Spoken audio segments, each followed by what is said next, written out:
Selamat malam semuanya. Sebelumnya perkenalkan nama saya Pelaksana Sinaga dengan NIM 23303080168. Di sini saya ingin menjelaskan seputar anatomi klinik kardiovaskular. Jadi yang pertama yaitu ada anatomi dan fisiologis jantung. Nah, jadi di anatomi jantung sendiri yang pertama itu ada atrium kanan, yaitu ruang atas kanan jantung yang menerima darah yang kekurangan oksigen dari seluruh tubuh melalui vena cava atau vena cava anterior dan vena cava posterior. Jadi ada dua di bagian vena cava. Lalu ada atrium kiri, ruang atas kiri jantung yang menerima darah yang kaya akan oksigen dari paru-paru melalui vena pulmonalis. Nah, lalu yang ketiga yaitu ventrikel kanan. Jadi ventrikel kanan adalah ruang bawah kanan yang memompa darah ke paru-paru melalui arteri pulmonalis untuk mendapatkan oksigen. Lalu kalau yang kanan yang berikutnya itu ventrikel kiri. Jadi ruang kiri yang memompa darah yang kaya oksigen ke seluruh tubuh melalui aorta. Nah, untuk aorta sendiri adalah arteri besar yang membawa darah kaya oksigen dari ventrikel kiri ke seluruh tubuh. Lalu ada arteri pulmonalis. Jadi arteri pulmonalis itu adalah pembuluh darah yang membawa darah yang kekurangan oksigen dari ventrikel kanan ke paru-paru untuk mendapatkan oksigen. Lalu vena pulmonalis, yaitu pembuluh darah yang membawa darah kaya oksigen dari paru-paru ke atrium kiri. Nah, eh, berikutnya itu katup atrioventrikular, yaitu katup yang terletak di atrium kanan, di atrium dan ventrikel untuk menjaga agar darah mengalir satu arah, yaitu katup trikuspid yang ada di sisi kanan dan katup bikuspid atau mitral yang ada di sisi kiri. Lalu katup semilunar itu terdiri dari katup pulmonalis atau di antara ventrikel kanan dan eh, dan arteri pulmonalis dan katup aorta yang ada di ventrikel kiri dan aorta. Berfungsi untuk menjaga aliran satu arah dari ventrikel ke pembuluh besar. Nah, berikutnya itu fisiologi dari jantung itu sendiri. Jadi, fungsi utama dari jantung adalah untuk memompa darah ke seluruh tubuh dan memastikan bahwa oksigen serta nutrisi mencapai semua sel tubuh, serta membuang karbon dioksida dan produksi sisa lainnya. Jadi, untuk fisiologi aliran darahnya itu awal-awal darah kekurangan oksigen masuk ke jantung. Jadi darah yang telah beredar ke seluruh tubuh dan kehilangan oksigen masuk kembali dia ke jantung melalui vena cava anterior dan posterior menuju atrium kanan. Lalu mereka dari yang barusan menuju paru-paru untuk mendapatkan oksigen. Jadi dari atrium kanan darah mengalir ke ventrikel kanan melalui katup trikuspid. Ventrikel kanan kemudian memompa darah menuju paru-paru melalui arteri pulmonalis. Di paru-paru itu sendiri, darah mengambil oksigen dan melepas karbon dioksida. Nah, setelah itu, darah yang telah mendapat oksigen dari paru-paru kembali ke jantung melalui vena pulmonalis dan masuk ke atrium kiri. Nah, jadi dari atrium kiri, darah itu mengalir lagi ke ventrikel kiri melalui katup bikuspid atau mitral tadi yang sempat disinggung. Lalu ventrikel kiri sebagai pompa utama jantung, memompa darah kayak oksigen keluar menuju aorta untuk didistribusikan ke seluruh tubuh. Nah, fungsi katup-katup dalam jantung memastikan aliran darah ke satu arah, seperti katup atrioventrikular atau ada trikuspid dan mitral untuk mencegah aliran baik dari ventrikel ke atrium. Nah, kalau katup semilunar, pulmonalis dan aorta itu mencegah aliran baik dari arteri pulmonalis dan aorta ke ventrikel. Nah, jadi dari mekanisme jantung itu, jantung dapat memastikan bahwa darah yang kaya oksigen dan yang kekurangan itu tidak tercampur, serta darah terus mengalir dalam siklus yang teratur untuk memenuhi kebutuhan tubuh akan oksigen dan nutrisi. Itu untuk anatomi dan fisiologi jantung. Lalu berikutnya itu definisi dari gagal jantung. Jadi gagal jantung merupakan keadaan di mana jantung tidak lagi mampu memompa darah dalam jumlah yang memadai ke jaringan untuk kebutuhan metabolisme tubuh atau forward failure, atau kemampuan tersebut hanya dapat terjadi dengan tekanan pengisian jantung yang tinggi, atau backward failure, atau dapat pula keduanya. Nah, untuk si definisi ini juga, terjadinya gagal jantung itu biasanya diawali dengan adanya kerusakan pada jantung atau miokardium. Nah, diikuti penurunan curah jantung. Bila kebutuhan metabolisme jantung tidak dipenuhi, maka jantung akan memberikan respon mekanisme kompensasi untuk mempertahankan fungsi jantung agar tetap dapat memompa darah secara adekuat. Eh, Lalu gagal jantung terjadi jika kompensasi gagal memenuhi kebutuhan maksimal tersebut. Nah, manifestasi dari gagal jantung itu dapat diperhatikan secara relatif dari derajat latihan fisik yang diberikan. Gejala awal umumnya biasanya itu untuk penderita jantung seperti dis dyspnea atau sesak napas, mudah lelah, dan adanya retensi cairan. Seperti itu. Lalu berikutnya ada etiologi jantung. Jadi gagal jantung dapat disebabkan oleh banyak hal. Secara epidemiologi, cukup penting untuk mengetahui penyebab dari gagal jantung. Di negara berkembang, penyakit arteri koroner dan hipertensi merupakan penyebab terbanyak, sedangkan di negara berkembang yang menjadi penyebab terbanyak adalah penyakit jantung katup dan penyakit jantung akibat malnutrisi. Pada beberapa keadaan sangat sulit untuk menentukan penyebab dari gagal jantung, terutama pada keadaan yang terjadi bersamaan pada penderita. Nah, di penyakit gagal jantung koroner ini ada jurnal yang mengatakan bahwa di Framingham Study dikatakan sebagai penyebab gagal jantung pada laki itu 46% laki-laki dan 27% pada wanita.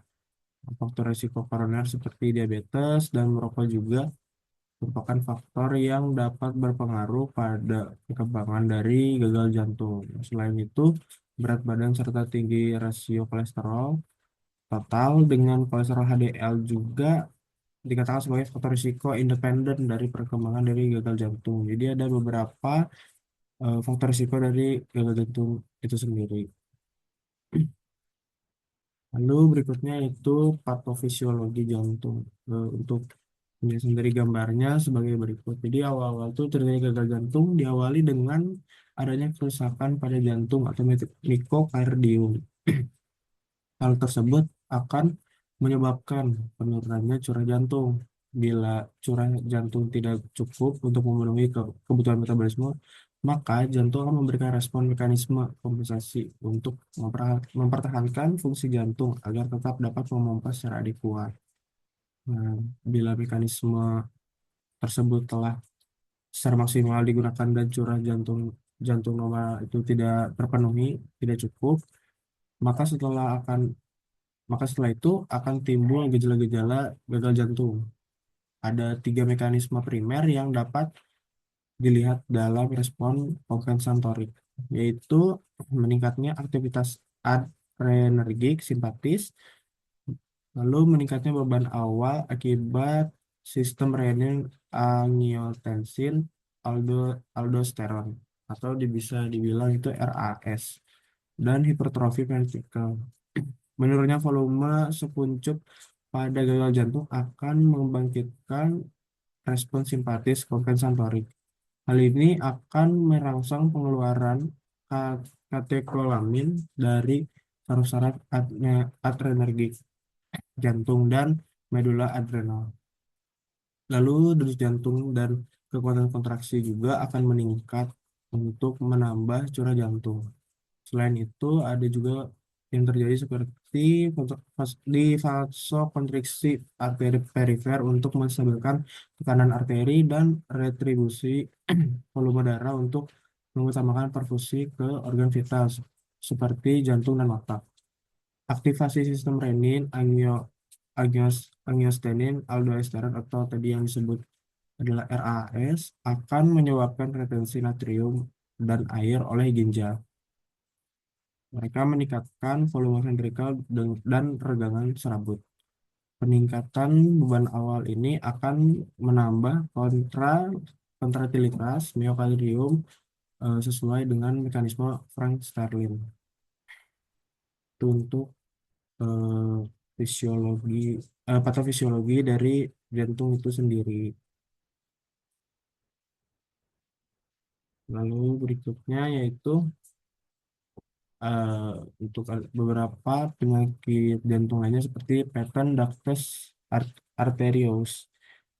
Patent ductus arteriosus atau yang biasa disebut PDA adalah masalah jantung yang terjadi segera setelah kelahiran. Jadi bisa dibilang seperti penyakit yang apa di bawah lahir gitu. Kondisi ini dicirikan oleh adanya lubang atau shunt yang persisten antara aorta dan arteri pulmonal melalui pembuluh darah yang disebut ductus arteriosus. Nah, jadi untuk pattern ductus ini sendiri atau PDA tadi disebutnya, jadi sebelum bayi itu dilahirkan, terdapat lubang yang menghubungkan dua pembuluh darah utamanya, itu aorta dan arteri pulmonalis yang beberapa kali tadi disinggung. Lalu lubang ini diperlukan untuk sirkulasi darah bayi. Sambungan tersebut mengalirkan darah dari paru-paru bayi saat dan bayi menerima oksigen dari sirkulasi ibu. Jadi lubang sambungan ini normal sangat penting untuk perkembangan bayi di dalam rahim. Tapi pada saat kelahiran, ductus arteriosus ini harusnya menutup dalam beberapa menit sampai beberapa hari untuk menciptakan sirkulasi darah yang normal. Perbedaannya untuk pada bayi yang terkena PDA, jadi si ductus arteriosusnya tidak menutup sehingga darah yang kaya oksigen dari aorta dia itu bercampur dengan darah yang miskin oksigen dari arteri pulmonal. Lubang yang berukuran kecil seringkali tidak menimbulkan masalah dan tidak memerlukan pengobatan.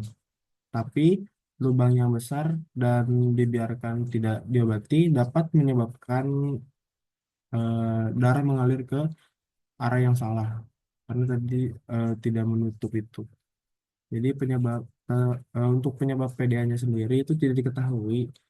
Eh, Kemungkinan besarnya karena penyakit ini diketahui saat lahir, jadi mungkin faktor genetika mungkin memainkan peran defek pada satu atau lebih gen yang dapat mengakibatkan gagalnya ductus arteriosus untuk menutup secara normal setelah lahir. Gitu. Lalu berikutnya ada tetralogi Fallot. Tetralogi of Fallot dibaca atau disingkat TOF merupakan kelainan jantung bawaan yang terdiri atas ventricular septal defect, overriding aorta, stenosis pulmonal, dan hipertrofi ventrikel kanan. Tetralogi of Fallot termasuk kelainan jantung bawaan tipe cyanotic. Nah, si si TOF ini adalah kelainan jantung bawaan yang terdiri dari empat atau tetra masalah pada jantung. Itu yang pertama itu ada ventricular septal defect atau VSD. Jadi si lubang pada sekat atau septum yang memisahkan ventrikel kanan dan ventrikel kiri menyebabkan aliran aliran darah campur. Lalu pulmonary stenosis, yaitu penyempitan pada katup atau arteri pulmonalis yang mengurangi aliran darah ke paru. Lalu yang ketiga yaitu right ventricular hypertrophy. Jadi ada penebalan di otot ventrikel kanan akibat beban kerja yang meningkat. Lalu yang terakhir itu overriding aorta. Jadi aorta yang terletak di atas lubang VSD atau ventricular septal defect sehingga darah dari ventrikel kanan dan kiri bisa langsung masuk ke aorta. Nah, ada beberapa gejala si TOF sendiri tetralogy of Fallot ini. Yang pertama yaitu warna kebiruan pada kulit, bibir, dan kuku atau cyanosis, terutama saat menangis atau aktivitas. Lalu nafasnya cepat dan sesak. Kemudian ada pertumbuhan yang sangat lambat untuk anak-anak dan kejang atau hilangnya kesadaran diri atau hipoksia. Itu untuk tetralogy of Fallot. Lalu ventricular septal defect. Ventricular septal defect atau VSD adalah cacat jantung bawaan yang ditandai dengan adanya lubang di septum yang memisahkan dua ventrikel jantung, ventrikel kanan dan ventrikel kiri. Lubang ini memungkinkan darah yang kaya oksigen dari ventrikel kiri mengalirkan ke ventrikel kanan dan menyebabkan campuran darah tidak sehat. Nah, untuk VSD ini sendiri, eh, penyebabnya seringkali tidak diketahui. Lalu, tapi dapat terjadi sebagai hasil dari faktor genetik, infeksi selama kehamilan, atau paparan zat-zat berbahaya. Nah, gejala-gejala untuk VSD ini sendiri bervariasi tergantung pada ukuran lubang dan seberapa banyak darah yang mengalir ke ventrikel kanan. Beberapa gejala yang suka sering muncul di VSD ini yaitu sesak nafas, kelelahan, pertumbuhan yang lambat pada anak, dan bunyi jantung abnormal atau murmur. Jadi dari VSD dan TOF tadi, tetralogy of Fallot itu untuk si gejalanya sendiri nggak beda jauh kecuali ada bunyi jantung yang abnormal. Lalu atrial septal defect. Atrial septal defect atau ISD adalah cacat jantung bawaan yang ditandai dengan adanya lubang di septul interatrial, yaitu dinding yang memisahkan antara dua atrium kanan dan kiri. Lubang ini memungkinkan darah dari atrium kiri yang kaya oksigen mengalir ke atrium kanan yang menyebabkan pencampuran darah dan beban tambahan pada jantung. Nah, CSD sendiri ini ada beberapa tipe dia. Yang pertama itu ESD ostium secundum. Nah, untuk ESD ostium secundum itu tipe yang paling umum. Biasanya dia terletak di tengah septum. Lalu yang kedua ada ISD ostium primum. Nah, tipe yang berkaitan dengan katup mitral. Nah, itu seringkali terkait dengan cacat jantung lainnya gitu. Lalu yang terakhir yaitu ISD sinus venosus. Nah, ini tipe yang terletak di bagian atas septum, dekat dengan vena cava superior. Nah, untuk gejala-gejala ISD sendiri, eh, antara lain seperti sesak nafas, terutama saat beraktivitas, kelelahan, lalu ada palpitasi jantung, denyut jantungnya tidak beratur, dan pertumbuhan yang lambat pada anak. Jadi rata-rata penyakit jantung mungkin berpengaruh ke pertumbuhan pada anak karena ISD sendiri berpengaruh ke pertumbuhan yang lambat pada anak. Jadi dia menyebabkan pertumbuhan pada anak itu lambat. Lalu banyak orang dengan ISD kecil tidak menunjukkan gejala dan dapat hidup tanpa masalah hingga dewasa. Jadi mungkin sekian presentasi saya tentang anatomi klinis dari penyakit kardiovaskular. Mohon maaf apabila ada salah kata. Sekian dari saya. Terima kasih. Selamat malam.